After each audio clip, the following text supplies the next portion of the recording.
World's biggest astrology community in Tamil. Online Astro TV, வாழ்வின் வெளிச்சம்.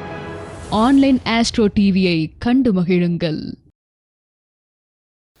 ஜோதிட பிரபஞ்ச குழுவின் 36வது மாதாந்திர கருத்தரங்கில் கலந்து கொண்டு வந்துள்ள அனைவரையும் வருக வருக என வரவேற்கிறேன்.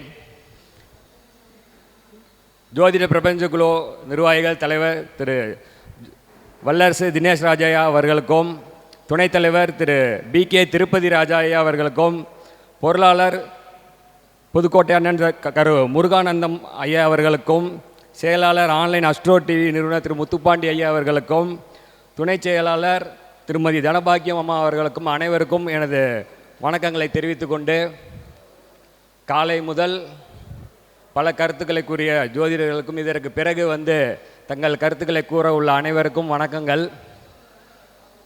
கிரகங்கள் இயக்குகின்றன, மனிதன் இயங்குகிறான்.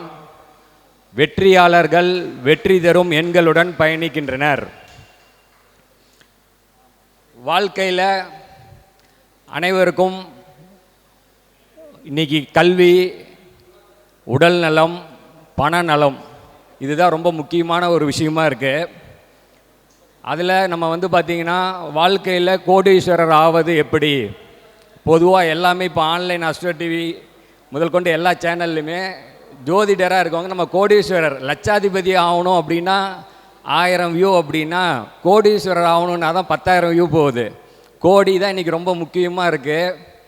இந்த மாதிரி கோடீஸ்வரர் ஆகிறது எப்படி அப்படின்னு நம்ம பேசும்போது அங்கே ஒரு சில கமெண்ட்லாம் பார்க்க வேண்டியது இருக்குது. அப்போ நீங்கள் கோடீஸ்வரரா, நீங்கள் இப்படி ஆயிட்டீங்களா, அப்படி ஆயிட்டீங்களா, நான் கோடீஸ்வரரா என்ன அப்படிங்கிறது அடுத்த ஒரு விஷயம். இப்போ நம்ம என்ன சொல்கிறோம் அப்படிங்கிறத முதல்ல அந்த விஷயத்தை உள்ளே போய் பார்க்கணும். பொதுவாக அந்த கருத்துக்களை சொல்கிறவங்க அப்படியே சொல்லிக்கிட்டே தான் இருப்பாங்க, அவங்க எந்த வேலையும் செய்ய மாட்டாங்க. அதனால் அந்த கமெண்ட்ஸை பற்றி நம்ம பெருசாக யோசிக்க வேண்டியதில்லை. இருந்தாலும் ஒரு சில கமெண்ட்டை பார்க்கும்போது நம்ம இந்த விஷயத்தை நம்ம சொல்லணும்னு தோணுது. இப்போ நம்ம என்ன சொல்கிறோன்னா 32ஆம் எண், 32ஆம் எண் நம்ம இருக்கிறதுல ரொம்ப சிறப்பான எண் அப்படின்னு சொல்லி நம்ம எப்பயுமே சொல்லிகிட்டு இருக்கோம். 32ல் பிறந்தவங்க பல பேர் சாதனை புரிஞ்சவங்க இருக்காங்க. அப்போ ஒருத்தன் ஒன்று என்ன பண்ணுறாங்க, நான் 32ஆம் எண்ணில் பிறந்திருக்கேன், நான் பிச்சை எடுத்துகிட்டு இருக்கேன், நான் ஒன்றுமே பண்ணல, எனக்கு ஒன்றுமே இல்லை அப்படின்னு சொல்கிறாங்க. அதாவது ஒன்று புரிஞ்சுக்கணும், லைசன்ஸு கொடுத்துட்றாங்க கவர்மெண்ட்டில். நான் வண்டி ஓட்ட தெரியும் அப்படின்னு நம்ம ஓட்டி காட்டினோம்னா உடனே ஒரு லைசன்ஸ் கொடுத்துருவாங்க. அந்த லைசன்ஸை வச்சுக்கிட்டு ஆல்டோவும் ஓட்டலாம், ஆடி காரும் ஓட்டலாம், ஆட்டோமேட்டிக் காரும் ஓட்டலாம், காரை சொந்தமாகவும் ஓட்டலாம், வாடகைக்கும் ஓட்டலாம்.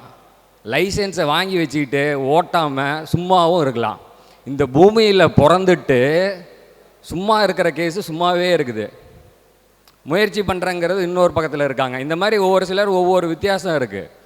இப்போது இந்த 32ஆம் எண் அப்படிங்கிறது உங்களுக்கு நிச்சயம் வெற்றியை தரக்கூடிய, மிக எளிதில் வெற்றியை தரக்கூடிய எண் அப்படின்னு நம்ம சொல்கிறோம். 32, 33 இந்த எண்கள்லாம் நல்ல வெற்றியை தருதுன்னு ராஜநிலை எண்களில் மிக சிறப்பான எண்கள் அப்படின்னு சொல்கிறோம். அதனால் நீங்கள் என்ன இந்த எண்ணில் இருக்கோங்கிறத ஒரு பாசிட்டிவாக நினச்சிக்கிட்டு நம்ம அடுத்த கட்ட வேலையை பார்க்க போகணும். அதை தான் முக்கியம். அதுதான் இவ்வளோ பேர் ஜெயிச்சிருக்காங்கன்னா அப்போ நீங்களும் ஜெயிப்பீங்க அப்படிங்கிற ஒரு தன்மைக்குள்ளே போகணும். இப்போ இந்த கார் ஓட்டுற விஷயத்தில் ஒன்று சொல்லும் போது பார்த்தீங்கன்னா, நான் வந்து ஒரு நாள் அந்த இப்படி ஒரு கார் ஷோரூமை தாண்டி போயிட்டுருக்கேன். அங்கே ஒரு கார் நிற்கிது. அந்த காரை பார்த்ததும் எனக்கு திரும்பி பார்க்கக்கூடாது, அந்த கார் என் கண்ணில் பட்டுருச்சு, திரும்பி பார்க்க வேண்டாம் அப்படின்னு நினைக்கிறேன். மறுபடியும் ஆனால் பார்த்துட்டு சரி இந்த காரு ரொம்ப பிடிச்சிருச்சு அப்படின்னு சொல்லிட்டு அந்த காரு ஷோரூமுங்களுக்கு போய் இது என்ன காரு என்னன்னு கேட்டேன். இந்த மாதிரி சொன்னாங்க. சரி நான் ஒரு நம்பர் தரேன், அந்த நம்பரை கூப்பிடுங்க, அவர் வந்து இந்த வண்டியை வந்து பார்க்க சொல்லுங்கன்னு சொன்னேன். அவர் வந்து அந்த வண்டியை பார்க்குறாரு, என்னோடய நண்பர். அவருக்கும் அந்த வண்டி பிடிச்சிருது. வண்டி நம்பர் பார்த்திங்கன்னா 4444. அந்த வண்டி வந்து அப்புறமா வாங்குகிற இதுக்கு போய் சுச்சுவேஷன் போய் வண்டியை வாங்கிடுறோம். அது ட்ரையல் பார்க்குறதுக்கு போகிறோம். ட்ரையல் பார்க்க போகும்போது அந்த வண்டி வந்து நாங்கள் ரோட்டில் போகும்போது நான் பார்க்குறேன், எனக்கு அந்த வண்டி பிடிக்குது. அடுத்தது அவரை கூப்பிட்ட சொல்கிறேன், அவர் வராரு, அவரும் அந்த வண்டி பிடிக்குது. சரி வண்டி ட்ரையல் பார்க்கலான்னு எடுத்து கொண்டு வந்து நிறுத்துகிறாங்க. அந்த வண்டி ஆட்டோமேட்டிக் வண்டி. நானும் ஆட்டோமேட்டிக் வண்டியை ஓட்டினதில்லை, அதை வாங்க வந்தவரும் ஓட்டினது கிடையாது. ஆனால் நான் உடனே அந்த வண்டியை எடுத்து எனக்கு நிறையா கார் நல்லா ஓட்டுவேன்னு சொல்லிட்டு உடனே எடுத்து ஓட்ட ஆரம்பிக்கிறேன். அந்த ஷோரூம் தம்பி கேட்டாப்புல, என்னன்னா ஓட்டவே தெரியாது நீங்கள் இப்போ வண்டியை எடுத்துகிட்டு இப்படி ஓட்டுறீங்களே அப்படின்னு. ஆமாம் அப்படி தான்ப்பா அப்படின்னு சொல்லிட்டு வண்டியை ஓட்டிட்டு கொண்டு வந்து நிறுத்திட்டோம். அப்புறம் ஒரு 1 or 2 வீக்ஸில் அந்த வண்டியை வாங்கிட்டார் என் நண்பர். வாங்கிட்டு ஒரு 6-7 மாதம் கழித்து என் வீட்டுக்கு வராரு அதே காரில். இப்போது நான் அந்த காரை கொடு நான் ஓட்டலான்னு பார்த்தா எனக்கு அந்த காரை ஓட்டுறதுக்கு முடியல, ரிவர்ஸை கூட எடுக்க முடியல. நான் கம்முன்னு இறங்கிடுறேன். அவன் காரை அசால்ட்டாக எடுத்து போயிட்டு வந்து ரிவர்ஸ் எடுத்துகிட்டு அசால்ட்டாக திருப்புறான். அது ஒரு பெரிய வண்டி. எதுக்கு சொல்கிறேன்னா, அவனால் வாங்குகிற அன்றைக்கி அவனுக்கு அந்த காரை ஓட்டத்திட்ட கோயிலிருந்து நான் தான் பூஜை போட்டு வண்டியை வெளியே எடுத்துகிட்டு வரேன். ஆனால் வாழ்க்கையில் பயிற்சி, அதுக்கப்புறம் அவன் கையிலேயே அந்த வண்டி இருந்துச்சு. 6-7 மாதத்தில் அவன் அந்த வண்டியை ட்ரையலில் சூப்பராக ஓட்ட ஆரம்பிச்சிட்டான். நமக்கு அந்த பழக்கம் ஆகலை, அதனால் அந்த ஆட்டோமேட்டிக்கை ஓட்ட முடியல. வாழ்க்கையில் பயிற்சின்றது ஒன்று இருக்கணும். இந்த நம்பர் இருக்குது, இந்த ஜாதகம் இருக்குது, எல்லாமே இருக்குன்னாலும் நமக்குள்ள ஒரு சில விஷயங்கள் இருக்கணும். அதை விட்டுட்டு இதை மட்டுமே நம்ம குறை சொல்லிகிட்டு இருக்கக்கூடாது. அது ஒரு முக்கியமான ஒரு விஷயம். இந்த ஜோதிட கருத்தரங்கத்தில், ஜோதிட பிரபஞ்ச குழுவில் இது ஒரு 36வது கருத்தரங்கம். அப்போனா 3 வருஷம். இங்கே பல ஜோதிடர்கள் வந்து பல விஷயங்களை சொல்கிறோம். அதில் குறிப்பாக நான் சொல்கிற ஒரு சில விஷயங்கள் எப்பயுமே நிறைய பேர் இது பண்ணுறது உங்கள் வாழ்க்கைக்கான ஒரு பிளானிங். ஏன்னா இங்கே ஜோதிடராக வரக்கூடிய எல்லாரும் கிரகங்கள் ரீதியாகவும் கர்ணநாதனை இயக்கிறது எப்படி, யோகியை இயக்கிறது எப்படி, எல்லாத்தையும் சொல்கிறோம், நம்பர்ஸை சொல்கிறோம், எல்லாத்தையும் சொல்கிறோம். ஆனால் உங்களுக்கு ஒரு பிளான், வாழ்க்கை இப்படி பண்ணுங்கன்னு அப்படின்றத நான் திரும்ப திரும்ப சொல்லும்போது என்ன சொல்கிறேன்னா, முதல் இது எழுதிக்கோங்க, திரும்ப சொல்கிறேன், சேஞ்ச் யுவர் டைரக்டர், இயக்குனரை மாற்றுங்கள். வாழ்க்கையில் தோத்துக்கிட்டே இருக்கோம் அப்படின்னா இயக்குனரை மாற்றுங்கள் அப்படின்னு சொல்கிறோம். ஃபோன் பண்ணுறாங்க, நம்பர் மாற்றணும், ஏதோ ஒன்று கேட்குறாங்க அப்படின்னா நம்ம நம்பரை சொன்னால் இந்த நம்பர் எனக்கு சரி வராது, அவங்களே உடனே இந்த நம்பர் எனக்கு சரி வராது. ஒருத்தர் 61ஆம் நம்பர் வச்சுருக்காரு, அந்த 61ஆம் நம்பர் நல்லா இருக்காதுன்னு சொல்லிட்டு 16ஆம் நம்பர் நம்ம கொடுக்குறோம். அவர் சொல்கிறாரு, கூப்பிட்டு ஒரு வாரம் யோசிச்சுட்டாரு. அப்புறமா சொல்கிறாரு, சார் 61 7 16 7, அதனால் எனக்கு 7 ஆகாது சார் அப்படிங்கிறாரு. சார் இல்லை சார் அப்படி இல்லை, 61ன்றது வேற, 16ங்கிறது வேற. இந்த 16 செல்வங்கள்னு கூட சொல்லுவாங்க, 16 ரொம்ப முக்கியமான நம்பர். இல்லை சார் 61 வேற, 16 ரெண்டும் கூட்டினா 7 வருது சார், 2 1 சாருங்கிறாரு. நான் என்ன பண்ணுறதுன்னு தெரியாமல் நான் சொல்கிறேன், சார் இல்லை 61 ரூபா பெருசு, ஆனால் 61 ரூபா நல்லது இல்லை, 16 ரூபா சின்னது, ஆனால் 16 ரூபா நல்லதுங்கிறேன். அப்பயும் அவர் ஒத்துக்கலை. சரி வேணாம் சார், இந்த நம்பரே வேண்டாம், இதை விட்டுடுங்க, வேறு என்ன சார் நம்பர் அப்படின்னேன். அவர் எனக்கு என்னோடய லைஃப்பில் 1ஆம் நம்பர் நல்லாயிருக்கும் சார் அப்படின்னாரு. சரி 1ஆம் நம்பர் நல்லா இருக்குமா, சரி என்னை ஒரு நாள் கழித்து கூப்பிடுங்க அப்படின்னு சொல்லிட்டு அடுத்த நாள் கூப்பிட்றாரு. அப்போ கூப்பிடும்போது 4132 இந்த நம்பர் வச்சுக்கோங்க அப்படின்னு சொல்கிறேன். 4132 கூட்டினா 1ஆம் நம்பர் வரும்னு. அவர் உடனே சொல்கிறார் அந்த பக்கம் இருந்து, சார் 4132 கூட்டினா 1 வருது, ஆனால் எனக்கு 1 வேண்டாம் 19 வேணும் சார். என்ன அடுத்தது ஒன்று அவர், நான் ஒன்று இதை அதாவது என்னென்னா, நம்மளோட லைஃப்பில் ஒருத்தர் வாழ்க்கையை சேஞ்ச் பண்ணுவார், நம்மளுடைய லைஃப்பை மாற்றுவாருன்னு ஒரு நம்பிக்கை இருந்தால் அவர் சொல்லக்கூடிய விஷயங்களை ஆராயாமல் அப்படியே நடக்கணும். நீங்கள் உங்கள் மைண்டுக்குள்ளே இருக்க பழைய விஷயங்களையும் போட்டுக்கிட்டு இங்கே சொல்லக்கூடியவங்களோட அந்த ஆப்ரேஷனே செய்யக்கூடாத மாதிரி. இப்போ நடிகர் பிரசாந்த் அவர் சினிமாவில் நடிக்க ஆரம்பித்து வளர்ந்துட்டு இருக்காரு. அப்போ சிவாஜி கணேசன் கூப்பிட்டாராம் வீட்டுக்கு வாப்பான்னு சொல்லி. சாப்பிட்டு எல்லாம் முடித்ததுக்கப்புறம் உனக்கு ஒரே ஒரு அட்வைஸ் தான் பண்ணாராம். என்ன அப்படின்னா என்ன சொன்னாராம், அதாவது டைரக்டரு ஷார்ட் வைப்பான், இப்படி நடின்னு சொல்லுவான், நீ அவன்கிட்ட போய் இந்த டைரக்டருக்கு ஷார்ட் வைக்க தெரில, எங்கே சீனை என்ன பண்ணணும்னு தெரியல அப்படின்னு நீ சொல்லக்கூடாது. எவ்வளோ மோசமான டைரக்டராக இருந்தாலும் அவன் எப்படி சொல்கிறானோ அப்படி நடிச்சுட்டு நீ வெளியில் வந்துரு, இதை நீ ஃபாலோ பண்ணினாலே நல்ல ஸ்டாராக வந்துடுவேன்னு சொன்னாராம். அதாவது நடிகர் திலகமே சூப்பர் ஸ்டார் ரஜினிகாந்தும் சரி, எல்லாரும் டைரக்டர் என்ன சொல்கிறாங்களோ அதை கேட்குறாங்க. ஆனால் நம்மக்கிட்ட வர அஸ்ட்ராலஜருக்கு வர கிளைண்ட்டுங்க பேருக்கு நம்மளை கேட்குறாங்களே தவிர திரும்பி செய்கிறது எல்லாம் அவங்க என்ன சொல்லணும்னு நினைக்கிறாங்களோ அதையே திரும்ப. நான் இப்போ ஒன்றும் நினைக்க, விதி அவங்கள இழுக்குது, நாம் அது கூட சேர்ந்து வேடிக்கை பார்ப்போம். அதனால் திரும்ப சொல்கிறேன், இயக்குனரை மாற்றி இயக்குனர் என்ன சொல்கிறாரோ அப்படி கொஞ்சம் நடிங்க அப்படிங்கிறத சொல்லிக்க விரும்புகிறேன். அடுத்தது, இப்போ எனக்கு கொடுத்துருக்க தலைப்பு அப்படிங்கிறது பவர் ஸ்டார் பவன் கல்யாண். இருந்தாலும் அவர் வரதுக்கு முன்னாடி சில விஷயங்களை சொல்லிவிட்டு அந்த இடத்துக்கு வரும்போது உங்களுக்கு எல்லாம் கரெக்டாக ஏன்னு புரிஞ்சிடும். ஓகேங்களா? அடுத்தது, specialise you in any one specific skill. அதாவது உங்களுக்குன்னு ஒரு தனி திறமையை வளர்த்துக்கணும். ஏதாவது ஒரு விஷயத்தில் கண்டிப்பாக உங்களுக்கான ஒரு திறமை இருக்க வேண்டும். இப்போது நான் வந்து ஒரு ஜோதிடராக, ஒரு ராஜநிலை ஜோதிடராக இன்றைக்கி இங்கே நிற்கிறேன் அப்படின்னா, பேசிக்காக நான் ஒரு என்ன சொல்லணும்னா அரசியல்வாதி, அதுக்கப்புறமா ஷேர் ட்ரேடிங், அதுக்கப்புறம் ஜோதிடர், இது மாதிரி பல விஷயங்கள் இருந்தாலும் நான் அப்பப்போ ஃபோட்டோ எடுப்பேன். நான் அரசியல்வாதியாக மீட்டிங் போகும்போதும் ஃபோட்டோ எடுத்துக்கிட்டு தான் இருந்தேன். ஷேர் மார்க்கெட் கிளாஸுங்களுக்கு போகும்போது ஃபோட்டோ எடுத்துகிட்டு தான் இருந்தேன். ஜோதிடராக வந்து இது பண்ணும்போதும் நான் ஃபோட்டோ எடுத்துகிட்டு தான் இருந்தேன். இது என்ன நடந்துச்சு அப்படின்னா, போன வாரம் என்னோடய பெரிய பொண்ணு வந்து ஃபஸ்ட்டு மார்க் வாங்கியிருந்தா. எக்கனாமிக்ஸில் 100க்கு 100 சென்டம் அடிச்சிருந்தா. அவளோட ஸ்கூலில் கூப்பிட்டுருந்தாங்க, இந்த மாதிரி பேரண்ட்டு நீங்களாம் வந்து ப்ரைஸ் வாங்கிறதுக்கு நீங்கள் வரணும் அப்படின்னு சொல்லி. சரின்னு சொல்லிட்டு நான் அங்கே போயிருந்தோம். அந்த ப்ரைஸ் கொடுக்கறதுக்கு வந்த சீஃப் கெஸ்ட் அவங்க யாருன்னா எங்கள் ஃபேமிலி டாக்டர். என்னோடய 2வது பொண்ணு பையன் எல்லாத்துக்கும் மெட்டர்னிட்டி இது பார்த்தவங்க. அவங்க தான் அங்கே அவங்க வந்து சீஃப் கெஸ்ட்டாக வராங்க. வந்தாங்களா, நம்ம விதி பாருங்கள், நான் கேமரா எடுத்துகிட்டு போகல. இப்போது ஜோதிட பிரபஞ்சக்குள்ள மட்டும்தான் நான் கேமராவே எடுத்துகிட்டு போகிறது, மற்ற எங்கேயுமே நான் கேமராவை எடுத்துகிட்டு போகிறதில்ல. இல்லைன்னா நம்ம கேமராக்காரன் ஆயிரோமேன்னு. சரின்னு சொல்லிட்டு சும்மா நின்றுட்டுருக்கேன். மேடம் வராங்க. மேடம் வணக்கம் மேடம் அப்படின்னா, வணக்கங்க அப்படின்னு சொல்லிட்டு அவங்க உடனே என்ன பண்ணாங்க, சரி எனக்கு ஒரு ஹெல்ப் சார்னாங்க. சொல்லுங்கள் மேடம்னே. என்னோடய ஃபோனை எடுத்து கொடுத்து, மேடம் சார் இந்த மாதிரி நான் பேசும்போது வீடியோவும் அப்பப்போ கொஞ்சம் ஃபோட்டோஸும் எடுத்து கொடுத்துருங்க அப்படின்னாங்க. அப்போ தான் எனக்கு தெரிஞ்சுது, பிரபஞ்சம் நம்மளை ஒரு ஃபோட்டோகிராஃபராகவோ ஒரு படம் பிடிக்கிறவராக தான் காட்ட நினைக்குது. நாமளே எடுத்துகிட்டு போகலைனாலும் விதி நம்மளை எடுக்க வைக்குது. அப்போ அதுக்கு என்ன காரணம்னா, நான் ஆயிலி நட்சத்திரம் ஆதிசேஷன் படம் எடுக்கிறது. நம்ம முத்துப்பாண்டியனை சொல்லுவாங்க, நீங்கள் நல்லா படம் எடுக்கலாம். என்ன ஒரு சாமியார் ஒருத்தர் கூப்பிட்டுட்டு இருக்காரு, வாங்க படம் எடுக்கலாம், வாங்க படம் எடுக்கலான்னு. இந்த நிகழ்வுக்கு அப்புறம் எனக்கு படம் எடுக்கிற நிகழ்வே பயங்கரமாக மாறி போச்சு.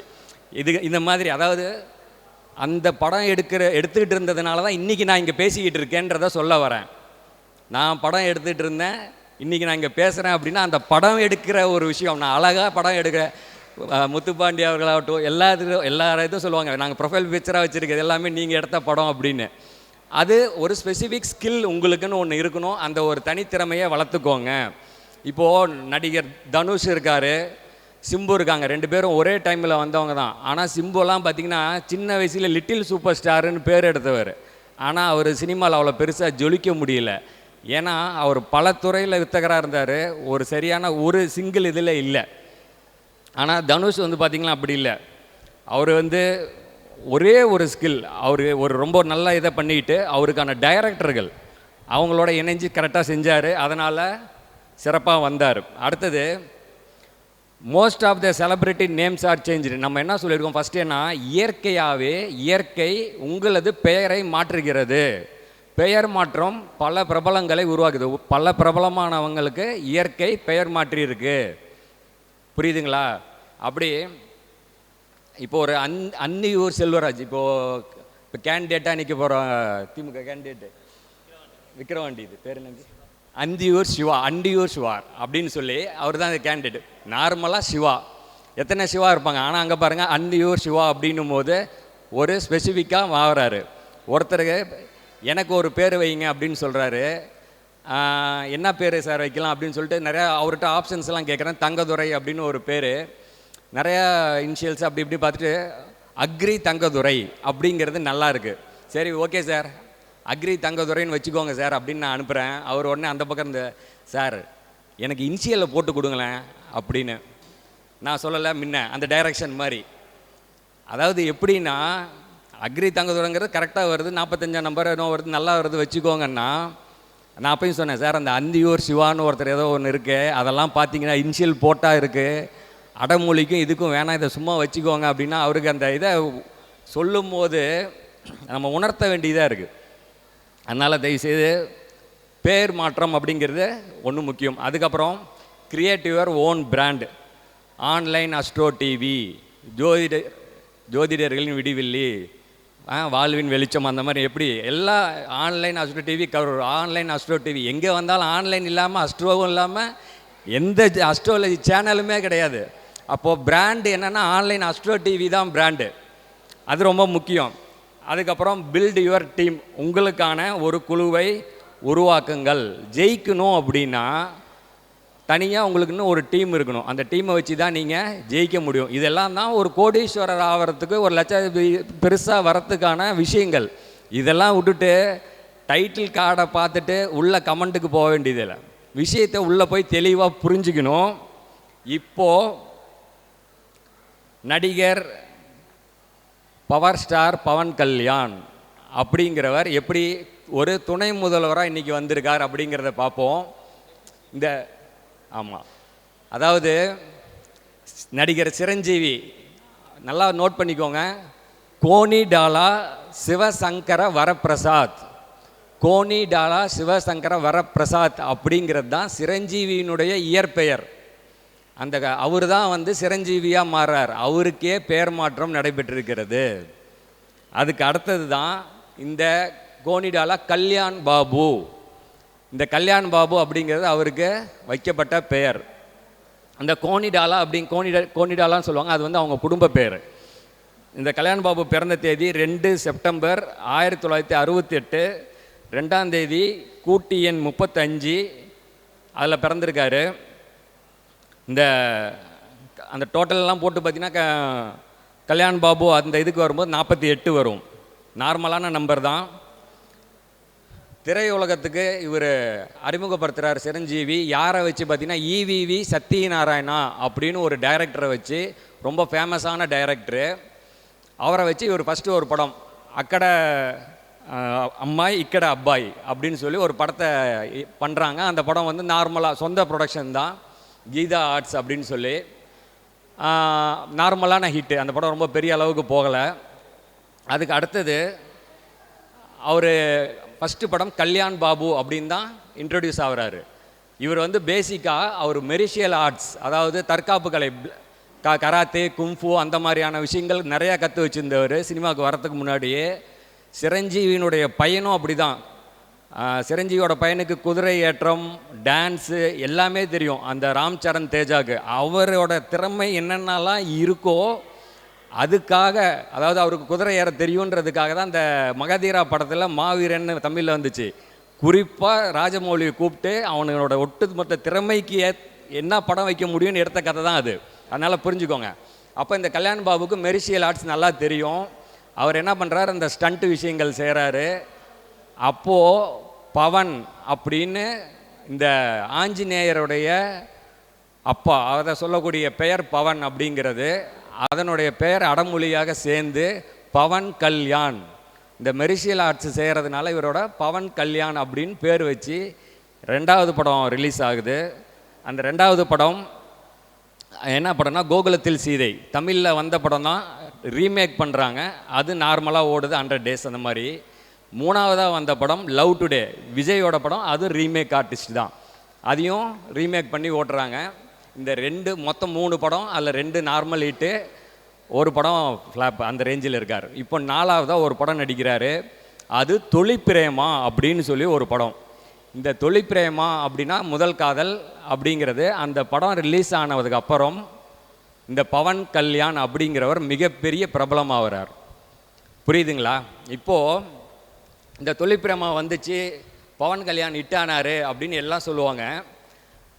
அதில் ஒரு சம்பவம் இருக்குது, நல்லா புரிஞ்சுக்கோங்க. பிரபஞ்சம் அப்படிங்கிறது எங்கே இருக்குது அப்படிங்கிறத தெளிவாக தெரிஞ்சுக்கோங்க.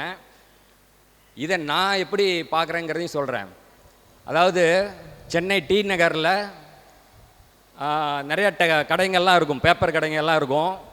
நீங்கள் என்ன பண்ணுவீங்கன்னு பார்த்தீங்கன்னா, அப்போல்லாம் வந்து A4 சைஸில் நடிகர்களுடைய படம் அப்படியே இருக்கும், தொங்கும், பேப்பரில் வந்து தொங்கிட்டு இருக்கும். அந்த மாதிரி பவன் கல்யாணோட படம் சென்னை டி நகரில் இருக்கக்கூடிய ஒரு டீ கடை, ஒரு பேப்பர் கடையில் தொங்குது. அந்த படத்தை கருணாகரன் அப்படின்னு ஒரு டைரக்டர், அவர் வந்து முயற்சி பண்ணிகிட்டு இருக்க டைரக்டர், அங்கே சென்னையில் சுற்றுவாங்க இல்லையா அந்த பசங்க மாதிரி, அவர் பார்க்குறாரு. பார்த்துட்டு யார் இந்த பையன் கேட்குறாரு. இவன் சிரஞ்சீவியோட தம்பி, இப்போ தான் வளர்ந்துக்கிட்டு வரான் அப்படின்னு. இந்த படத்துக்கு, என்னோட கதைக்கு இவன் தான் கரெக்டான ஆள். இவர்கிட்ட நான் கதை சொன்னேன்னா கண்டிப்பாக என் படம் ஹிட்டாகும், நான் நல்லா வருவேன் அப்படின்னு சொல்கிறார். கூட இருந்தவர் சொல்கிறாரு, சரி நம்ம ட்ரை பண்ணி பார்க்கலாம், கதை சொல்லிடலாம் அப்படின்னு சொல்லி.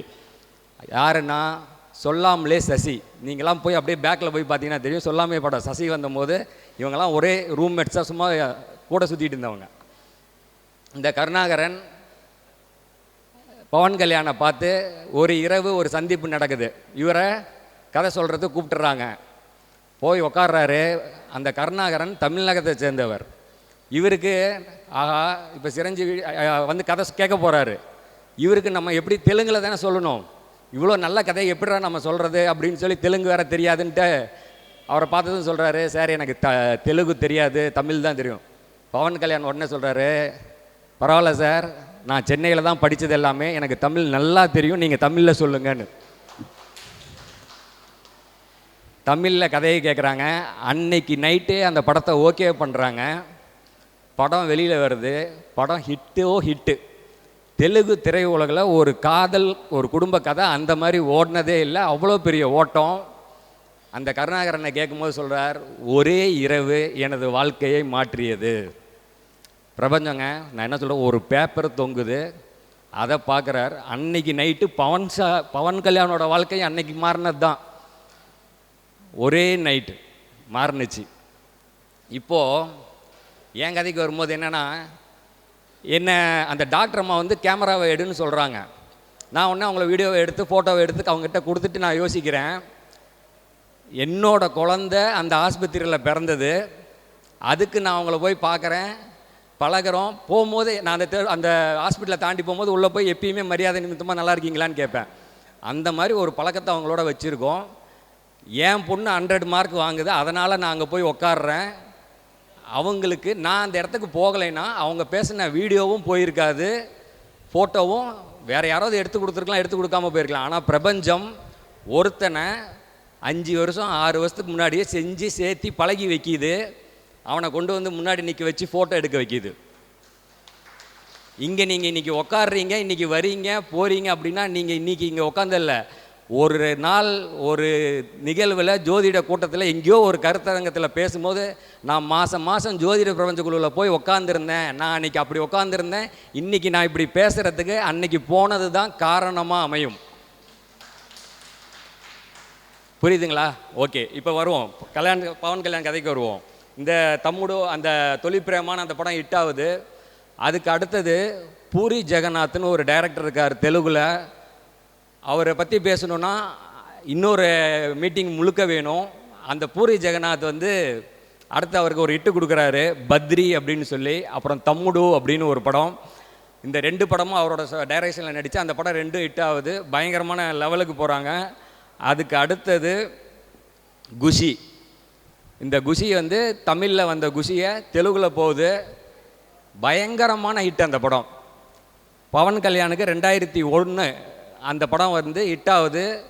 இவ்வளோ அதை ப்ரொடியூஸ் பண்ணவர் AM ரத்னம், தமிழில் பண்ணவர் தான், அங்கே பண்ணி பயங்கரமான இது அடிக்கிறார். அந்த குஷி படம் வந்ததுக்கப்புறம் பவனிசம், அதாவது ஒரு ஆக்டர் வந்து அவருக்கு பண்ணக்கூடிய ஸ்டண்ட்டு, டைலாக்ஸ் டெலிவரி, அதில் மட்டுமே அந்த படத்தை ஓட்ட வச்சு பவனிசம் அப்படின்னு ஒரு பிராண்டை க்ரியேட் பண்ணுறார். அதுக்கப்புறமா நம்ம ஆளுங்களுக்கு என்னங்க தோணும், நம்ம தான் படம்லாம் வந்துடுச்சு, நம்ம பெரிய ஆள் ஆகிட்டோம் அப்படின்னா உடனே என்ன வரும், ஹெட் வெயிட் வரும், சொந்தமாக டைரக்ஷன் பண்ணணுன்னு வரும். என்ன வரும், நம்ம சொல்கிற மாதிரி தான் ஓனாக ப்ரொடியூஸ் பண்ணி சொந்தமாக டைரக்ஷன் பண்ணி நானே நடித்து நானே மியூசிக் போட்டு அந்த படம் என்னங்க ஆகும்? ஃப்ளாப் ஆகும். அப்படி ஆச்சு ஒரு படம் ஃப்ளாப் அவருக்கு. ஜானின்னு ஒரு படம் 2003 ஜானின்னு ஒரு படம் நடிக்கிறாரு பவன் கல்யாண். Total flop. அந்த படத்தில் அவரோட லவராக இருந்த 2வது மனைவி தான் ஹீரோயின். இங்கே பாபா படம் ரிலீஸ் ஆன டேட்டும் அங்கே ஜானி படம் ரிலீஸ் ஆன டேட்டும் ஒன்று. ஜானியும் படம் ஃப்ளாப்பு, பாபாவும் ஃப்ளாப்பு. ப்ரொடியூசருக்கு டிஸ்ட்ரிபியூட்டருக்கு பணத்தை திருப்பி கொடுத்தாங்க இல்லையா, அதே நிகழ்வு அங்கேயும் நடந்துச்சு. டோட்டலாக போய் உக்காந்தார். 2003 உக்காந்தவர்.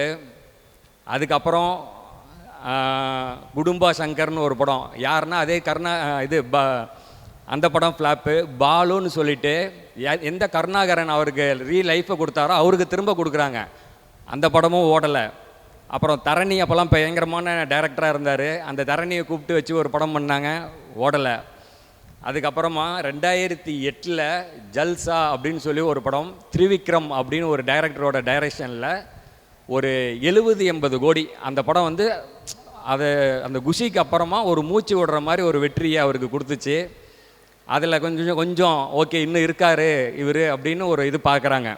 அதுக்கு அடுத்தது மறுபடியும் ஆரம்பிக்குது அவரோட கெட்ட நேரம். புலி அப்படின்னு ஒரு படம் ஃப்ளாப்பு. தீன்மார் ஃப்ளாப்பு. பாஞ்சா ஃப்ளாப்பு. அதுக்கப்புறம் 2012 அவருக்கு ஒரு படம் வெளியாகுது, கப்பர் சிங் அப்படின்னு சொல்லி, இந்த பவர் ஸ்டார் பவன் கல்யாணுக்கு. அந்த படத்தோட இயக்குனர் யாருன்னு பார்த்தீங்கன்னா ஹரிஷ் சங்கர் அப்படின்னு சொல்லி. அவர் வந்து 2 படத்தை அதுக்கு முன்னாடி இயக்கியிருக்காரு. அந்த 2 படமும் ஃப்ளாப்பு. இவர்கிட்ட வந்து கதை சொல்கிறாரு. 2 பேரும் ஓகே படம் பண்ணிடலாம் அப்படின்றார் பவன் கல்யாண். அந்த டைரக்டர் பயப்படுறாரு. சார் நீங்கள் இவ்வளோ பெரிய ஆள், நான் ஏற்கனவே 2 ஃப்ளாப்பு, 2மே ஃபஸ்ட்டு 2 படமுமே ஃப்ளாப்பு, இதுவும் உங்களை வச்சு நான் ஜெயிக்க முடியுமாங்கிறாரு. இவர் சொல்கிறாரு, நான் இதுக்கு முன்னாடி எல்லாமே ஃப்ளாப் ஆகி தான் உட்காந்துருக்கேன், இதுக்கப்புறம் ஒன்றும் ஆகிறதுக்கு இல்லை, பரவாயில்லவா 2 பேரும் சேர்ந்து பார்ப்போம், என்ன நடக்குதோ நடக்கட்டும் அப்படின்னு சொல்லி 2 பேரும் சேர்ந்து அந்த படத்தை ஒர்க் பண்ணாங்க. பவன் கல்யாணோட லைஃப்பில் மிகப்பெரிய ஹிட்டு, பயங்கரமான ஹிட்டு. அந்த படத்தை நீங்கள் யூடியூப்பில் ஃபேஸ்புக்கில் எல்லாம் கண்டிப்பாக இருக்கும், இதில் யூடியூப்பில் பார்த்தீங்கன்னா தெரியும். ஒரு பாட்டு ஓப்பனிங்கில் கப்பர் சிங் தேவி ஸ்ரீ பிரசாத் மியூசிக்கு அடிச்சிருப்பாப்புல. ஒரு 44 வயசுங்க அன்றைக்கி அவருக்கு. அந்த படம் இருக்கும்போது நான்லாம் அந்த படத்தை ஃபஸ்ட்டு இதுலேயே பார்த்தேன் தேட்டரில். ஸ்ருதிகாசன் தான் ஹீரோயின். அப்படி டான்ஸ் ஆடியிருப்பான், சின்ன பையன் மாதிரி ஆடியிருப்பான். உள்ளே பேசுகிற டைலாக் எல்லாம் பயங்கரமாக இருக்கும். தபாங்குன்னு சொல்லி ஹிந்தியில் வந்த சல்மான் கான் படத்தோட ரீமேக்கு தான் அந்த படம். மிகப்பெரிய ஹிட்டு. அதுக்கப்புறம் சல்மான் கானே அவரை கூப்பிட்டு இந்த படத்தை பார்த்துட்டு ரொம்ப பாராட்டினார். அந்தளவுக்கு அந்த கப்பர் சிங் அப்படிங்கிறது. ஆந்திராவில் பவன் கல்யாணோட ஃபேன்ஸ் எல்லாம் என்ன பண்ணாங்கன்னா, சாமி நீ 10 வருஷத்துக்கு கூட படமே நடிக்காத. ஏன்னா குஷி படத்துக்கு அப்புறம் அது 2001 வந்தது, அதுக்கப்புறம் இது 2013 வருது. 10 வருஷம் 12 வருஷத்துக்கு ஒரு தடவை ஒரு படம் நடி, ஆனால் இந்த மாதிரி ஒரே ஒரு படம் நடி எங்களுக்கு போதும் அப்படின்னு சொன்னாங்க. அந்தளவுக்கு அந்த படம் அவருக்கு பேரை வாங்கி கொடுத்துச்சு, பணம் புகழ் கொடுத்துச்சு. அதுக்கு அடுத்தது ஒரு படம், அதே பூரி ஜெகநாத் அவர்கிட்ட வச்சு பண்ணார், நார்மல் ஹிட் பண்ண முடியல. அதுக்கு அடுத்தது அத்தாரின்டிக்கு தாரேதி அப்படின்னு சொல்லி ஒரு படம் திரிவிக்ரம் அப்படிங்கிறவர்கிட்ட கொடுத்தாரு. அவர் ரொம்ப சிறப்பாக பண்ணி அந்த படம் பயங்கரமான ஹிட்டு, அவருக்கு பேர் கொடுத்துச்சு. அதுக்கப்புறம் மறுபடியும் பவன் கல்யாணோட திரை உலகத்தில் மறுபடியும் ஒரு கீழே தான். அதுக்கப்புறம் கோபாலான்னு ஒரு படம், அதுவும் நார்மல் ஓடலை. மறுபடி சர்தார் கப்பர் சிங்கின்னு ஓடலை. காத்தம ராயுடு அப்படின்னு சொல்லி வீரம்னு வந்த படத்தை அங்கே போய் பண்ணாங்க, அது போகலை, நார்மல் தான். அக்ஞானவாசி அப்படின்னு சொல்லி, இந்த அக்ஞானவாசியும் வந்து பார்த்திங்கன்னா அத்தாரின்டிக்கு தாரேதின்ற அந்த சூப்பர் ஹிட் டைரக்டர்கிட்ட தான் கொடுத்தாரு, அவரால் அதுவும் பண்ண முடியல. அதுக்கப்புறம் வக்கீல் சாப் அப்படின்னு சொல்லிட்டு ஒரு படம், அது வந்து ஹிந்தியில் வந்த படத்தை ரீமேக் பண்ணி கொடுத்தாங்க, அது சுமாராக போச்சு. அதுக்கப்புறம் 2022 பீம்லா நாயக் அப்படின்னு சொல்லி மலையாளத்தில் வந்த ஒரு படத்தை ரீமேக் பண்ணி ஒரு பிளாக் பஸ்டர் அடிக்கிறார். அதாவது இவர் சினிமாவுக்கு வந்து 28 ஆண்டுகள் ஆகுதுங்க, 7 படம் தான் ஹிட்டு, பெரிய பிளாக் பஸ்டர்னால். மற்றபடி அவரோட வாழ்க்கையில் மிக மிக மிக பெரிய தோல்விகள் தான். இந்த மாதிரி நார்மலான ஒரு இதில் தான் இருந்தார். இதில் வந்து மிகப்பெரிய நல்லா நீங்கள் அங்கே இருக்கவங்களுக்கு நீங்கள் நிறையா பார்த்துருந்தீங்கன்னா தெரியும், பவர் ஸ்டார் அப்படின்னு ஒரு பேர். நான் ஒரு இதை இப்போ சொல்லும்போது சொல்ல மறந்துட்டேன். அதாவது வாழ்க்கையில் ஜெயிக்கிறது ரொம்ப ஈஸி, ரொம்ப கஷ்டம். அதுவும் தமிழ்நாட்டில் ஜெயிக்கிறது ரொம்ப ரொம்ப கஷ்டம். ரொம்ப ரொம்ப மோசமான மக்கள் மனநிலை கொண்டவங்க நம்ம தமிழ்நாட்டுக்காரங்க. அதை சொல்லணும்னு நினச்சேன் ஃபஸ்ட்டு. ஏன்னா பாருங்கள், இவ்வளோ கஷ்டப்பட்டு இவ்வளோ வாழ்க்கையை ரொம்ப பவர் ஸ்டாரோட திறமைகள்லாம் ஜாஸ்தி. அப்படி இருக்கிறவன் பவர் ஸ்டாராக அங்கே வரான். தமிழ்நாட்டில் ஒருத்தனுக்கு பவர் ஸ்டாருன்னு பேர் வச்சானுங்க. பார்க்க முடியுமாங்க? அவனை ஒரு கிழவனை கூட்டிகிட்டு வந்து உட்கார வச்சு, எனக்கு அப்போவே அவரை தெரியும், ஃபுல் ஃபோர்ஜரி. இன்றைக்கும் அவர் கேஸுக்கு ஓடிட்டு இருக்காரு. நடக்க முடியாதவனுக்கு இவனுங்க பவர் ஸ்டார்னு. எவங்கைக்கு பவர் இல்லையோ அவங்ககிட்ட நம்ம ஆளுங்க பவரை கொடுக்கறது. அந்த மாதிரி ஒரு பவர் ஸ்டார் வந்துச்சு. அந்த மாதிரி ஒரு இது. இந்த பவர் ஸ்டார் பவன் கல்யாண் அடுத்தது அரசியல் பிரவேசத்துக்குள்ளே போகிறாரு. இந்த அரசியலில் போகும்போது ஃபஸ்ட்டு அவரோட அண்ணன் ஆரம்பித்த கட்சியை தான் இளைஞர் அணியில் இருக்கார். அதில் இருந்து அவர் போய் கட்சியை காங்கிரஸோட இணைச்சி விட்டுட்டு போனதுக்கப்புறமா தனியாக மறுபடியும் இவருக்கு ஒரு கட்சியை ஆரம்பித்து ரொம்ப ரொம்ப நம்ம தமிழ்நாட்டில் கட்சி ஆரம்பிக்கிற மாதிரிலாம் இல்லைங்க. அவர் இந்த ஒரு படத்தில் ஹிட் ஆகுது, ஒரு படம் நடிக்கிறாருன்னா அந்த படத்திலிருந்து வரக்கூடிய பணத்தில் ஒரு கிராமத்தை தத்தெடுத்து அதுகளில் உள்ள விஷயங்களுக்கு அவங்களுக்கெல்லாம் நிறைய சேவைகள் செய்கிறது, இதெல்லாம் அவங்க தொடர்ந்து பண்ணிகிட்டு இருந்தாங்க.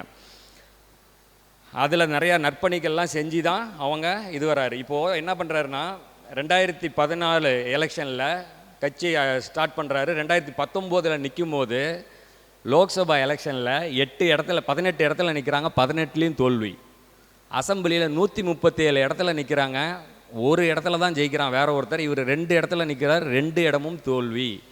டோட்டலாக கட்சி அவுட்டு. அந்த ஒருத்தன் ஜெயித்தவனும் ஜெகன்மோகன்கிட்ட போயிடுறான். அதுக்கு அடுத்தது 14/6/2023 வராகி யாத்திரை. நல்லா பார்த்துக்கோங்க, வராகி யாத்திரை. இந்த சிரஞ்சீவி குடும்பத்துக்கும் இந்த பவன் கல்யாண் எல்லாருக்குமே ஒன்று புரிஞ்சுக்கோங்க, மிகுந்த தெய்வ பக்தி உடையவர்கள். நல்லா யூடியூப்லலாம் தெரியும். பயங்கரமாக ஜெகனை வந்து திட்டினார் திருப்பதி விஷயத்தில், எல்லா விஷயத்துலையுமே. கோயில்களில் அக்கிரமங்கள் நடக்கிறதெல்லாம் பயங்கரமாக திட்டக்கூடியவர் இந்த பவன் கல்யாண். இவர் வராகி யாத்திரைன்னு தொடங்குறாரு. ஜெகன்மோகன் வந்து இவர் கிண்டல் பண்ணுறாரு. அவன் ஒரு வேனில் ஏறிக்கிட்டு வராகி யாத்திரைன்னு போகிறான், இவெல்லாம் ஒரு ஆள் அப்படின்னு திட்டுறாங்க. அந்த மாதிரி ஆகுது. தெலுங்கானா தேர்தல் வருது, 8 இடத்துல நிற்கிறாங்க, 7 இடத்துல டெபாசிட் அவுட்டு, டோட்டலாக அவுட் ஆள். அடுத்தது இதில் வந்து 9/9/2023 அன்னைக்கு சந்திரபாபு நாயுடு அவரை வந்து ஜெகன்மோகன் கைது பண்ணுறாரு. முதல் ஆளாக பவன் கல்யாண் தான் போய் அங்கே நின்று இது தப்பு, இதுக்கு வந்து நாங்கள் நிச்சயம் இதை கண்டிக்கிறோம் அப்படின்னு சொல்லி ரொம்ப போராடினார் அவருக்காக. 14/9/2023 தேசிய ஜனநாயக கூட்டணி அப்படின்னு சொல்லக்கூடிய NDAல பிஜேபியோட அலையன்ஸில் சந்திரபாபு நாயுடு, அதுக்கப்புறம் பவன் கல்யாண், பிஜேபி 3 பேர் சேர்றாங்க. ஒரு மீட்டிங், ஒரு பப்ளிக் மீட்டிங்கில் சினிமாவில் காட்டுற மாதிரியே நீங்கள் அந்த வீடியோவை பார்த்தீங்கன்னா தெரியும். பவன் கல்யாண் சொல்லுவாப்புல, ஜெகன் குர்த்து பெட்டுக்கோ, உன்னை வந்து இந்த இதிலேருந்து ஆட்சியிலேருந்து கீழே இறக்குவேன், அப்படி இறக்கலைன்னா என் பேர் பவனே இல்லை, என் கட்சி ஜனசேனாவே இல்லை அப்படின்னு சொல்லுவார். அதே மாதிரி இறக்கிட்டார். இப்போது திரும்ப நான் வரேன். இதில் வந்து அவர் முதல் தடவை நின்னும்போது 2 தொகுதி, அவர் 2 தொகுதி வந்து பார்த்திங்கன்னா, ஒன்று இது ஒரே நிமிஷம், சரி, காஜுவாக்கா, இன்னொன்று பீமாவரம். அதுதான் ஃபஸ்ட்டு நின்னார். அந்த 2 தடவை தோத்துறாரு 2லையும். ஆனால் இப்போ நின்ன தொகுதி பித்தாபுரம் அப்படிங்கிறது. அதாவது பவன் கல்யாண் பித்தாபுரம், அவரோட லெட்டர் Pயில் ஸ்டார்ட் ஆகுது, இதுவும் Pயில் ஸ்டார்ட் ஆகுது. ஜெயிக்கிறாங்க, 8ஆம் நம்பர் அவரை ஜெயிக்க வைக்கிது. இந்த பி அப்படிங்கிறது என்ன, இவருடைய தேதியோட கூட்டின். எதுக்கு நான் இவ்வளவும் சொல்கிறேன்னா, ஏன் இவ்வளோலாம் கஷ்டப்பட்டு ஏன் இப்படிலாம் வராரு இவர் அப்படின்னா, இவர் தேதியினுடைய கூட்டு எண் 35, 8ஆம் நம்பர்.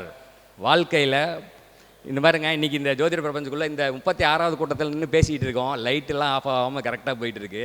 போன தடவை 35 பேசும்போது பவர் போச்சு. இந்த 35 தான் இந்த பவர் ஸ்டாருக்கு மிகப்பெரிய போராட்டத்தை கொடுத்து கடைசியில் ஒரு வெற்றியை கொடுத்து இன்னைக்கு துணை முதல்வராக அவரை அமர வைத்திருக்கிறது. அப்போது 8ஆம் நம்பர் அப்படிங்கிறது கொஞ்சம் இல்லை, ரொம்ப கஷ்டப்படணும், மறுபடியும் உழைக்கணும் அப்படிங்கிறத சொல்லக்கூடியது. இப்போது நான் சொல்லியிருந்தேன் வாழ்க்கையில் ஜெயிக்கிறதுக்கு என்னென்னலாம் விஷயம் வேணும்னு சொல்லி ஒன்று ஒன்றா சொன்னேன். தயவுசெய்து நல்லா புரிஞ்சுக்கோங்க. நான் சொன்ன அத்தனை விஷயமுமே பவன் கல்யாணோட வாழ்க்கையில் நடந்தது. அவருக்கு இயற்கையாக இருந்த பெயர் கல்யாண் பாபு, ஆனால் அவரோட பெயர் மாற்றம் பவன் கல்யாண் அப்படின்னு பெயர் மாற்றம் நடைபெற்றுச்சா? அவர் நார்மலான ஒரு ஆளாக இருந்தார். ஒரு டைரக்டர் அவருக்குன்னு ஒரு ஆள் கிடைச்சாங்க. அந்த டைரக்டர் வந்த அப்புறம் அவரோட வாழ்க்கை மாறுனுச்சா? அதுக்கப்புறம் அவருக்குன்னு ஒரு பிராண்டை க்ரியேட் பண்ணாரா? அவருக்குன்னு ஒரு ஸ்பெசிஃபிக் திறமை, ஒரு மரிஷியல் ஆர்ட்ஸ் திறமை இருந்துச்சு. அப்படின்னா இந்த மாதிரி உங்களுக்கான திறமை இருந்து உங்களுக்கான பெயர் மாற்றங்களோ ஒரு விஷயம் நடந்து இந்த மாதிரி விஷயங்கள்லாம் திரும்ப நடந்தால் நீங்களும் வாழ்க்கையில் கோடீஸ்வரர் ஆகலாம், வெற்றியாளர் ஆகலாம் என்பதை தெரிவித்துக் கொள்கிறேன். இப்போ இந்த ஜோதிட பிரபஞ்ச குழு இது மாதிரி ஒரு கருத்தங்கத்தை நாம் காலையிலேருந்து சாயங்காலம் வரைக்கும் சந்திரன் அங்கே இருக்கார், செவ்வாய் இங்கே இருக்கிறாரு, இந்த நட்சத்திரம் அந்த நட்சத்திரம்னு உங்களை கட்டத்துக்குள்ளே மட்டும் இல்லாமல் out of the box thinking அப்படின்னு ஒரு வார்த்தை இருக்குது. கட்டத்தை விட்டு வெளியில் திங்க் பண்ணணும். நம்ம பிரச்சனையில் உட்காந்துருக்கோம்னா பிரச்சனையில் உட்காந்துக்கிட்டே இருந்தீங்கன்னு வச்சுக்கோங்க, விடை கிடைக்காது. பிரச்சனையை இப்படி வச்சுட்டு வெளியில் இருந்து பார்த்தீங்கன்னா தான் அதுக்கான விடை கிடைக்கும். அந்த மாதிரி ஒரு out of the box thinking வேணும். அப்படிங்கிறதுக்காக தான் இந்த விஷயத்தை சொல்கிறேன். இவரோட தேதிகள், இவரோட பேர், படத்தோட பேர், தேதி, படம் ரிலீஸ் ஆன தேதி, இது எல்லாத்தையும் எடுத்து பார்த்தா பல விஷயங்கள் இருக்குது. பட் அதெல்லாத்தையும் சொல்லி உங்களை இன்னும் போர் அடிக்க வைக்கல. ஒன்று புரிஞ்சுக்கோங்க. நான் ஒருத்தர்கிட்ட பேசிகிட்டு இருக்கும்போது அவர் ஒன்று சொன்னார். அருணே, ஒருத்தன் 1/4 மணி நேரம் மோளம் அடிப்பான், நல்லா கை வலிக்கு அடின்னு அடிப்பான். ஆனால் அவனை ரொம்ப சாதாரணமாக ஒருத்தன் சொல்லுவான், இவன் என்ன மோளம் அடிக்கிறான், நான் அடிச்சேன்னா 1 மணி நேரம் அடிப்பேன்னுவான். உடனே கூட இருக்கிறவனுங்களாம், ஓ இவன் பயங்கரமாக அடிப்பான் போல், இவனை விட இவன் தான் பெரிய ஆளு அப்படின்னு நினைப்பாங்களாம். இதை சொல்கிறாரு. என்னன்னா ஏன்னா அப்படின்னேன். ஆமாம், நம்ம ஆளுங்க எப்பயுமே ஒழுங்காக வேலை செய்கிறவனை விட வேலை செய்கிறன்னு வாயில் பேசுகிறான் பாருங்க, அவனுக்கு தான் அதிகமாக மரியாதை கொடுப்பானுங்க. அப்படி தான் என்ன ஆச்சுன்னா, இந்த ஜெகன்றவர் உண்மையாலுமே நீங்கள் அந்த ஆந்திரா மக்களோட வீடியோலாம் பார்த்தீங்கன்னா தெரியும். இந்த எலெக்ஷன் டைமில் நாங்கள் அதை பார்த்துட்டு இருந்தோம். நான் அப்படி பண்ணுவேன், நான் இப்படி பண்ணுவேன், அதை பண்ணுவேன், இதை பண்ணுவேன். அவர் கிறிஸ்டின்னு ஒரு அம்மா சொல்லுது, அவன் பைபிளெல்லாம் வச்சு சத்தியம் பண்ணான், அதெல்லாம் நம்பி நாங்கள் ஓட்டு போட்டோம், எங்களை இப்படி பண்ணிட்டாரு அவர் அப்படின்னு. அந்த மாதிரி நம்ம மக்கள் அப்படி போகிறாங்க ஓட்டு போட. அதே மாதிரி வாழ்க்கையில் நிறைய விஷயம் கற்றுக்கணுங்க. நம்மளோட வாழ்க்கை ஃபினான்ஷியல் ஆக்சிடெண்ட் அப்படின்னு நான் சொல்லுவேன். நம்ம நிறையா பேர் ஃபோன் பண்ணுறவங்க, வாழ்க்கையில் நல்லா போயிட்டு இருந்தோம், ஃபால் வந்துருச்சு, பணமே இல்லை, ரொட்டேஷன், இந்த மாதிரிலாம் சொல்லும்போது என்ன, இது ஒரு ஃபினான்ஷியல் ஆக்சிடெண்ட்டு. அந்த ஆக்சிடெண்ட்டுக்கு அப்புறம் உடனே எல்லாம் வெளியில் வர முடியாது, முன்னெச்சரிக்கை இருக்கணும். அப்போது ஒருத்தர் சொல்லும் போது இது பண்ணாங்க, ஒரு பெரிய கம்பெனி இருக்குன்னா அதில் மெயின்டெனன்ஸ் டிபார்ட்மெண்ட்டுன்னு ஒன்று இருக்குமா, அதில் ப்ரிவென்டிவ் மெயின்டெனன்ஸ் அப்படின்னு சொல்லி ஒன்று இருக்குமா. இந்த கம்பெனியில் செயல்பாடுகள் எல்லாம் கண்டினியூவாக போயிட்டு இருக்கணும். ஏதாவது ஒரு இடத்துல நின்றுடுச்சு, ஒரு பொருள் போகிறது நின்றுடுச்சு அப்படின்னா அந்த ஒட்டுமொத்த மெஷினரிஸோட ப்ராடக்ட் வெளியில் வராது. அப்படிங்கிறத அந்த ப்ரிவென்டிவ் மெயின்டெனன்ஸ் டிபார்ட்மெண்ட் ரொம்ப முன்னாடியே அதுக்கு தேவையான வேலைகளெல்லாம் செஞ்சுக்கிட்டு இருப்பாங்களாம். அது மாதிரி ஒரு விஷயத்த சொன்னாங்க. அப்போ தான் நான் அதில் பார்த்தா அந்த மெயின்டெனன்ஸில் மட்டுமே பல ஆயிரக்கணக்கான பல விஷயங்கள் இருக்குது. நம்ம வாழ்க்கையில் நம்மளை எதுவுமே மெயின்டைன் பண்ணுறதில்ல. நமக்கு உடம்பு சரியில்லைன்னு என்றைக்கு விளறமோ அன்னைக்கு தான் நம்ம டாக்டர்கிட்ட போகிறோம், அன்னையிலேருந்து நம்மளை அவங்க வச்சு செய்ய ஆரம்பிச்சிடுறாங்க. அதே மாதிரி நம்ம ஃபினான்ஷியலாக லாக் ஆகி டோட்டலாக விழுந்த அப்புறம் தான் அஸ்ட்ராலஜர்கிட்ட வரோம். டோட்டலாக விழுந்ததுக்கப்புறம் நம்ம எல்லாரும் எல்லாத்தையும் எழுப்ப முடியாது. அதனால் நான் என்ன சொல்கிறேன்னா, முன்னாடியே கொஞ்சம் ப்ரிகாஷனாக, இப்போது இவங்க ஐயா சொன்னாங்க, முருகானந்த ஐயா, சின்ன சின்ன விஷயம். இப்போ எப்படி நான் ஒரு ஆயில்யமா கேமரா எடுக்க லாய்க்கு இல்லை, இப்போ இந்த 10ல் குரு இருக்காரா, உங்கள் வீட்டு பக்கத்தில் வாதியார் இருப்பார், இந்த மாதிரி எவ்வளோ சின்ன சின்ன விஷயங்கள் தான். ஆனால் அதுக்குள்ளே பல கருத்துக்கள் இருக்குது. அப்போ நீங்கள் ஜோதிடத்தை பயன்படுத்தி வாழ்க்கையில் என்ன நமக்கு நெகட்டிவ் டைம் வரும் அப்படிங்கிறதையோ, எப்போ பாசிட்டிவ் டைம் வரும் அப்படிங்கிறத தயவு செய்து தெரிஞ்சுக்கோங்க. அதுக்கப்புறம் ஒரு முக்கியமான, எப்பயுமே நம்ம சொல்லக்கூடிய விஷயம், 2 திரைப்படங்களை சொல்லுவோம். இந்த மாதத்துக்கான 2 படம் சொல்கிறேன். அதாவது பொதுவாக நம்மளோட மனசில் இந்த வடக்கத்துலேருந்து, அதாவது நார்த் இந்தியாக்காரனுங்கெல்லாம் பிட் அடித்து பாஸ் ஆகிறாங்க, அதனால தான் நிறைய ஐஏஎஸ் ஆகிறான், ஐபிஎஸ் ஆகிறானுங்க அப்படின்னு நம்மக்கிட்டலாம் சொல்லி தராங்க. அது ரொம்ப தப்புங்க. நானும் அப்படி தான் நினச்சிக்கிட்டு இருந்தேன். இந்த நீட் தேர்வு முறைகேடு அப்படின்னு சொல்லி இப்போ ஒன்று ஓடிக்கிட்டு இருக்கு. தெளிவாக புரிஞ்சுக்கோங்க, நல்லா பாருங்கள். ஹாட் ஸ்டாரில் நோட் பண்ணிக்கோங்க, ஹாட் ஸ்டாரில் 12th ஃபெயில் பார்த்தீங்களா ஜி? படத்தை 12th ஃபெயில் பார்க்கலையா? 12th ஃபெயில் அப்படின்னு ஒரு படம். அந்த படத்தை தயவு செய்து பாருங்க. அதாவது சம்பல் அப்படின்னு ஒரு கிராமம், அதெல்லாம் நார்மலாக கொள்ளைக்காரங்க கொள்ளடிக்கிற ஊர், அதில் ஒரு கொள்ளைக்காரங்க அதிகம் இருக்கிற ஊர். அந்த ஊரில் அப்படின்னு ஒரு கேமராவை, சம்பல் அதில் இந்த கிராமத்தில் ஒரு பையன் மொட்டை மாடியில் படிச்சுக்கிட்டு இருக்கான் அப்படின்னு கேமராமேன் இந்த பையனை காட்டிட்டு இவனோட லைஃப் எப்படின்னு மறுபடியும் கேமராவை தூக்கிட்டு போயிட்டு அப்படியே கீழே கூட்டிகிட்டு வந்து அவங்க அப்பா அப்படின்னு காட்டுவார். அதாவது ஒரு கிராமத்தில் ஒரு ஏழ்மையான ஒரு பையன் 10வது 12வது எக்ஸாம் எழுதுறதுக்கு பிட்டு தயார் பண்ணிகிட்டு இருப்பான். நிறையா பிட்டு தயார் பண்ணி இந்த பையன் நாளைக்கு பரீட்சை எழுத போகிறான்னு அங்கே போய் பரீட்சை எழுத போகும்போது பார்த்திங்கன்னா ஒரு டிஎஸ்பி வந்து ஸ்குவாடு வந்து அந்த டோட்டலாக யாரையுமே பிட் அடிக்க விடாமல் அந்த பிரின்ஸிபாலாக எல்லாத்தையும் அரெஸ்ட் பண்ணிட்டு போயிடுவார். அங்கெல்லாம் வந்து பார்த்திங்கன்னா எல்லாம், நீங்கள் ஏன்ப்பா பிட்டெல்லாம் அடிக்கிறீங்க, நான் ஓப்பனாக புக்கு ஆன்சரை போர்டில் எழுதி போடுறேன்னு அந்த வாத்தியார் எழுதி போடுவார். அந்த டைமில் அந்த ஸ்குவாடு அவர் வந்து டிஎஸ்பி வந்து எல்லாத்தையும் அரெஸ்ட் பண்ணிட்டு போவோம். இந்த பையன் ஃபெயில் ஆயிடுவான். அதுதான் 12th ஃபெயில். நல்லா புரிஞ்சுக்கோங்க. இந்த மாதிரி ஃபெயில் ஆன ஒருத்தன் வாழ்க்கையில் என்னங்க ஆவான்? ஏதாவது ஒரு குக்கிராமத்தில் இருந்து சொல்லுங்கள் பார்ப்போம், என்ன ஆவான் சொல்ல முடியுமா? ஐபிஎஸ் ஆகிறாங்க, ஐபிஎஸ் அதிகாரி ஆகிறார். அந்த உண்மையாக நடந்த ஒரு சம்பவம். அதாவது மனோஜ் குமார் சர்மா அப்படிங்கிறவர் உண்மையான ஐபிஎஸ் அதிகாரி ஆயிருக்காரு. அவருடைய கதையை தான் உண்மையான அப்படியே படமாக எடுத்திருக்காங்க. பல கஷ்டங்க. இந்த ஐபிஎஸ் எக்ஸாம் எப்படி எழுதுறாங்க, அதுக்குள்ளார என்னென்னலாம் பிரச்சனை இருக்குது. ஒரு நார்த் இந்தியனாக இருந்தாலும், அதாவது நம்ம பாஷையில் சொல்ல போனால் இந்த பானிபூரி விற்கிறவன் அப்படின்னு நம்ம ஏளனமாக சொல்கிறோம். அவன் எப்படி கரெக்டாக நேர்மையாக இருந்து ஒரு அதிகாரியாக வரான் அப்படிங்கிறதுக்கு இந்த 12th ஃபெயில் அப்படிங்கிற படத்தை பாருங்கள். நான் இந்த படத்தை பார்க்கும்போது இது ஏன் சொல்கிறேன்னா, இந்த படத்தை நடித்தவர், ஹீரோவாக நடித்தவர் பேர் விக்ராந்த் மேசி அப்படின்னு. நாம் படத்தை பார்க்குறோம், படத்தை பார்த்து தான் அந்த ஹீரோவாக யார் நடித்தாங்கன்னு அந்த பேரை எடுத்து போடுறேன். ஹீரோயினாக ஒருத்தங்க நடிச்சிருக்காங்க, மேதா சங்கர் அப்படின்னு சொல்லி. 2 பேர்த்து பேரும் எடுத்து போடுறேன், நல்லா புரிஞ்சுக்கோங்க. விக்ராந்த் மேசி, இதில் ஏதாவது தெரியுதா? விக்ராந்த் மேசி அப்படின்னு அந்த டோட்டல் கூட்டினா 38 வருது. மேதா சங்கர் அப்படின்னு போட்டால் அதுவும் 38 தான் வருது. அதாவது பார்த்துக்கோங்க, 2 பேர் ஹீரோயினாக நடிக்கிற ஹீரோயினோட நம்பர் கூட மேட்சிங்காக தான் வரும். இயற்கை இப்படி தான் இவங்களெல்லாம் இப்படி பண்ணுது. இதோட வெற்றி அப்படிங்கிறது ரொம்ப சூப்பராக இருக்கும். அந்த படத்தை பாருங்கள் அப்படின்னு கேட்டுக்கிறேன். நம்ம ஊரில் சார், நம்ம ஊரில் தமிழ்நாட்டில் இதே மாதிரி ஒருத்தர் ரொம்ப கஷ்டப்பட்டு ஏழ்மையாக ஆடு மேய்ச்சிட்டு அப்படியே ஐஏஎம் போயிட்டு எங்கேயோ போயிட்டு அதுக்கப்புறம் ஐபிஎஸ் ஆகிட்டு அப்புறம் இந்த மக்கள்லாம் பாவம் எல்லாம் ஏமாத்துறாங்க அப்படின்னு சொல்லிட்டு அரசியலுக்கு வந்து நிற்கிறாரு.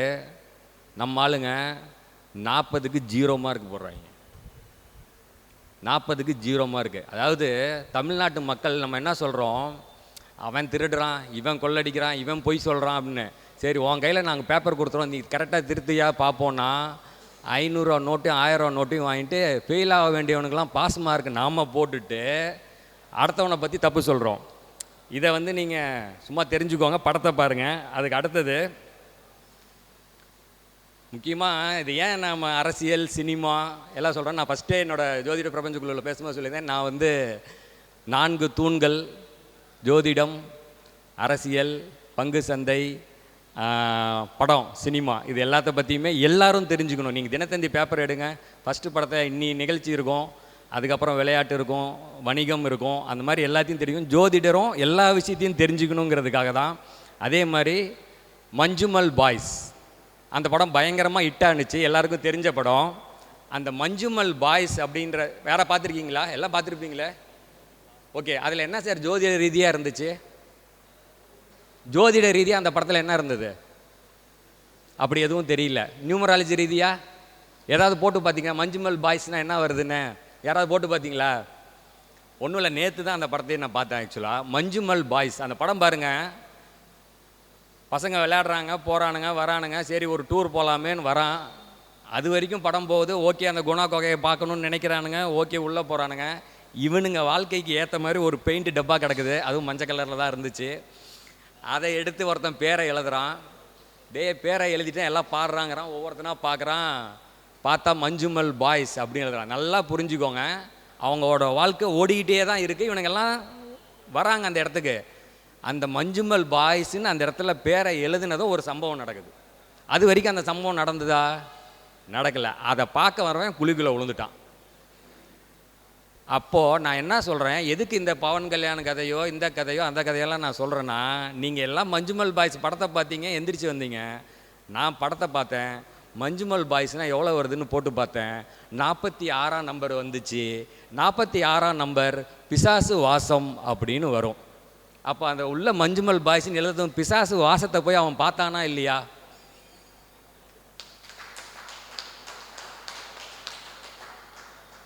இதை மட்டும்தான் நான் செய்கிறோம். உங்களுக்கும், அதாவது சேனலில் பார்க்குற எல்லாருக்கும் நாம் என்ன பண்ணுறோம் அப்படின்னா, எல்லாத்தையும் ஆராய்ச்சி பண்ணுறோம். புரியுதுங்களா? அது பவன் கல்யாணோட இருக்கட்டும், ஜெகன்மோகனாக இருக்கட்டும், சந்திரபாபு நாயுடாக இருக்கட்டும். இப்போ தான் சொல்ல வந்தேன். நம்ம என்ன சொல்கிறோம்? பெயர் மாற்றம், மொபைல் எண் மாற்றம், வாகன எண் மாற்றம், இந்த மாதிரி நம்பர்ஸு ஒரு வேலையை பண்ணுதுன்னோம். சார் நல்லா புரிஞ்சுக்கோங்க.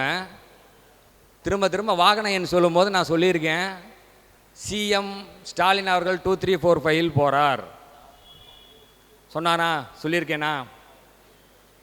ஜெகன், ஒய்எஸ்ஆர் ஜெகன் 2345 போனார்.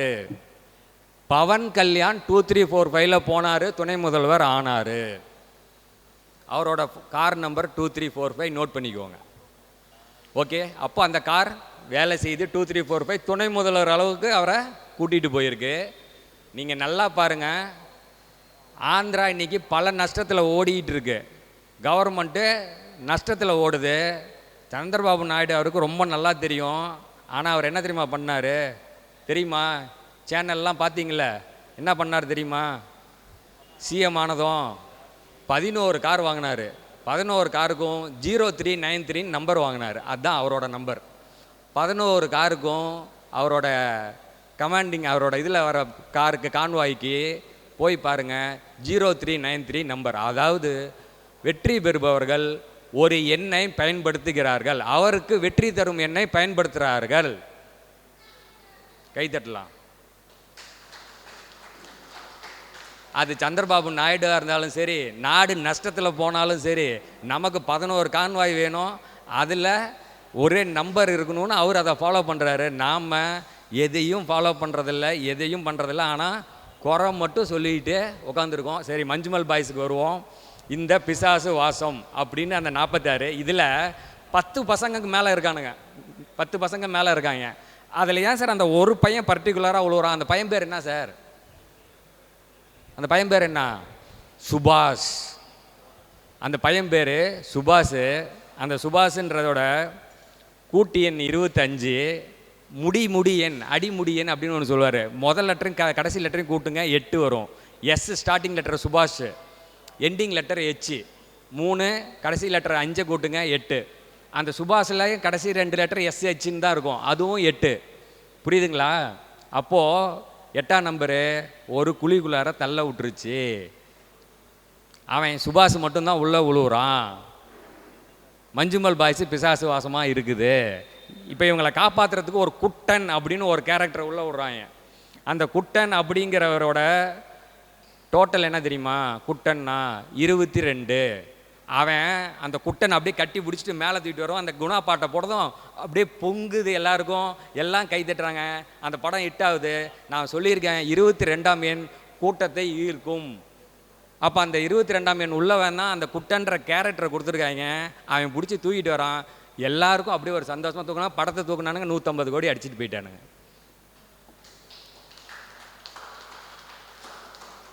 சார் படத்தை பார்க்கும்போது நான் எப்பயுமே சொல்கிறேன், இன்றைக்கி இல்லை, நான் 95 எனக்கு விவரம் தெரிஞ்ச நாள்லேருந்து படம் பார்க்கும்போது டிக்கெட்டை முதல்ல எப்படியோ படம் போடுறதுக்கு முன்னாடியே வாங்கி தேட்டரில் ஃபஸ்ட்டே போய் உட்காந்துக்குவேன். கடைசியில் எல்லாம் எந்திரிச்சு போன அப்புறம் தான் எண்டு கார்டுன்னு போட்டதுக்கப்புறம் தான் எந்திரிச்சு வெளியே வருவேன். ஏன்னா ஏதாவது ஒரு விஷயம் முதல்ல சொல்லப்படும், இல்லைன்னா கடைசியில் சொல்லப்படும். இந்த படத்துலேயே நேற்று நான் பார்க்குறேன், அந்த பாதிரியார் இந்த சின்ன ஃபோட்டோவை எடுத்துகிட்டு போய் அந்த பாதிரியார்கிட்ட கொடுக்குறேன். அந்த பாதிரியார் சொல்கிறாரு, சாத்தானோட மரண பிடியிலிருந்து தன் நண்பனை காப்பாற்றிய சிஜுவுக்கு நாம் நன்றி தெரிவிக்கணும். நல்லா புரிஞ்சுக்கோங்க, சாத்தானுடைய மரண பிடியிலிருந்து அப்படின்னு அந்த வசனத்தை அவர் சொல்கிறாரு. அப்போ நாம் முன்னாடி என்ன சொன்னோம்? பிசாசு வாசம். அப்போ இதெல்லாம் வேலை செய்யுதா? இதெல்லாம் இயற்கையாகவே வேலை செய்யுது. ஆகையால் நீங்கள் என்ன பண்ணணுன்னா, நீங்கள் எங்கே போகணுங்கிற ஒரு ரூட் மேப்பை எடுத்துக்கோங்க. நாம் இந்த ஊருக்கு தான் போகணும், நாம் இந்த வாழ்க்கையில் இந்த இடத்த அடையணும் அப்படின்னு சொல்லி அதுக்கான முயற்சியை இந்த மாதிரி எங்களை மாதிரி இப்போ இங்கே ஜோதிட பிரபஞ்சக்குள்ளே பேசுகிறவங்கள ஒரு ஜோதிட ரீதியான அட்வைஸை எடுத்துக்கிட்டு கூட வச்சுக்கிட்டு நீங்கள் ஜெயிக்கிறதுக்கு பயன்படுத்துங்க அப்படிங்கிறத மட்டும் தெரிவித்து கொள்கிறேன்.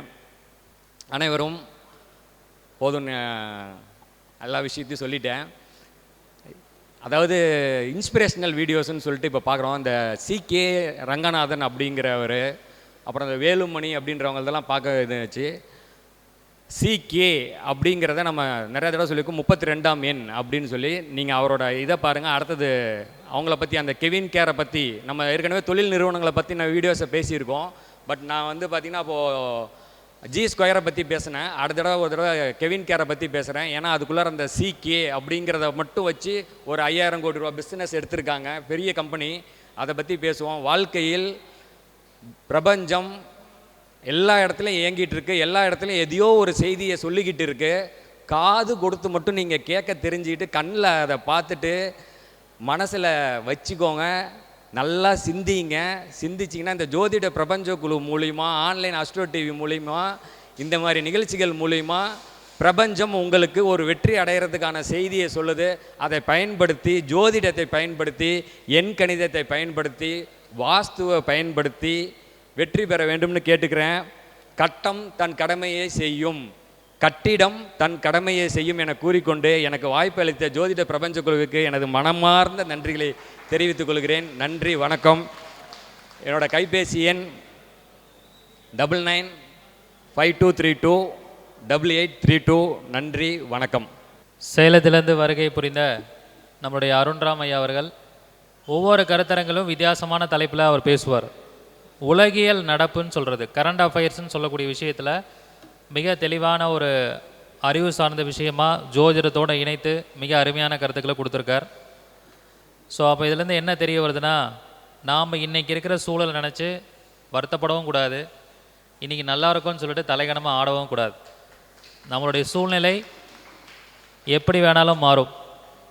இன்றைக்கி மத்தியில் அரசு அமைச்சிருக்காங்கன்னா 2 பேருடைய சப்போர்ட்டில் தான் அமைச்சிருக்காங்க. அப்போ எப்பயுமே யாருமே வந்து எந்த சூழ்நிலைக்கு வேணாலும் தள்ளப்படலாம். அதனால் நம்பிக்கையோடு நம்ம நேர் வழியில் பயணிச்சுட்டே இருந்தோம்னா கண்டிப்பாக ஒரு நாள் வெற்றி அடையலாங்கிறத மிக அருமையாக சொல்லியிருக்காரு. ஐயா அவர்களை பாராட்டி பொன்னாடை போற்றி கௌரவிக்குமாறு வேலு சிவாய் அவர்களை அன்புடன் கேட்டுக்கொள்கிறேன்.